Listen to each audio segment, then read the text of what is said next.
back to the shop. So today I'm going to be working on balancing the rear tires of the car, the slicks.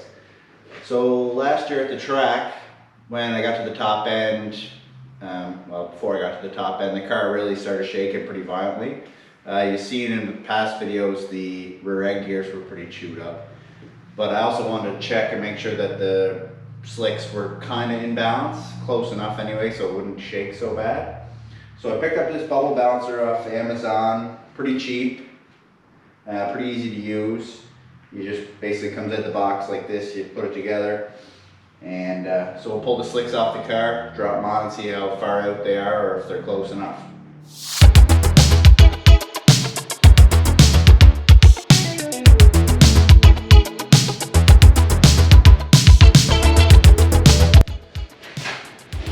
Okay, so we got the tires off the car here. And basically we just drop them on top of the cone in this bubble balancer, and the spring will bring it down and level it on the cone.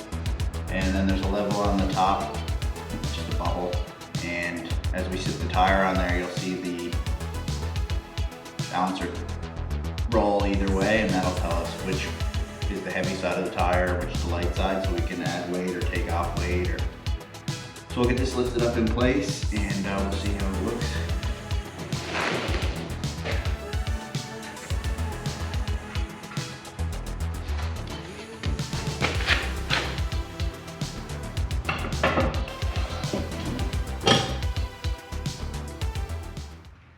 Okay, so with the wheel and tire up on the balancer, you can see the bubble there to the right.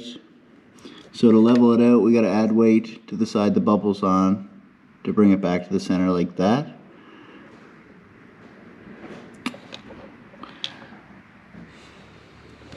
So I have some weights over there. We're going to keep stacking weights on until we see how far it's out. And then from there we can make a call whether the tire needs to shift on the wheel, or we can get there with the amount of weight we need to add. But first we're going to clean up the inside of this rim and get it ready.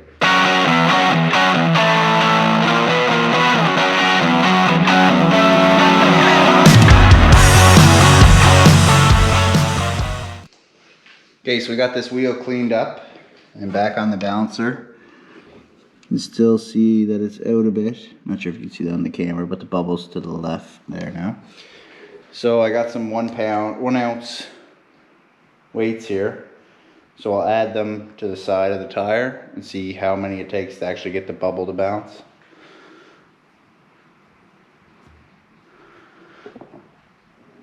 So right there I added 6 ounces. And it's just outside the circle still. And I'll add the other 6, and it's balanced.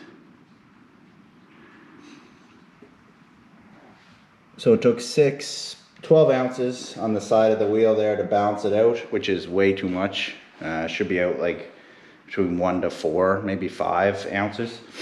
So we're gonna have to break this tire and wheel and spin it a bit, and hopefully when we move it, it'll balance a little better.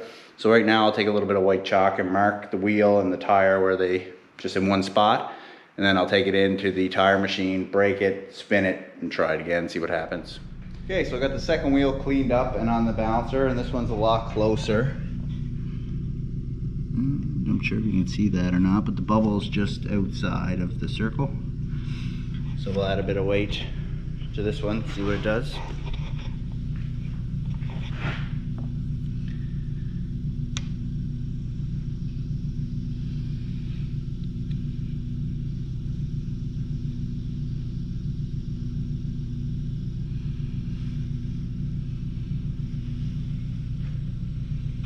Okay, so with that bit of weight on the wheel, it balances out. So what I'll do is I'll cut those individually and stick them in there. And then that wheel's pretty much balanced. And then we still gotta deal with that wheel. We'll take it in, strip the wheel off the tire, spin it, and see what happens. Okay, so I got this tire to balance out. I broke it off the wheel. So I took out all the rim screws, took it into a pneumatic tire machine in Sydney, broke it off the wheel, and then once the tire was broke away from the bead here, you could spin the wheel in the rubber. So I kept spinning it and then checking it on the balancer until it got really close, and that was the best I could do. So I marked it, put it back on the mounting machine, got it all back up on the bead, got some air in it, and I tried it again. It worked out pretty much perfect. So we're not going to have to use any wheel weights for this one, which I'm happy with. So now we're going to do the same thing with this wheel. I know we got it close with the weights, but after trying it with this one, I know that I could probably get this one close without weights too. So we'll go ahead and take all the rim screws out, break the bead, and keep turning it on the wheel until it balances out. So that's it for balancing the slicks in the race car. I learned some stuff. I hope you did too. So stick around for the next video.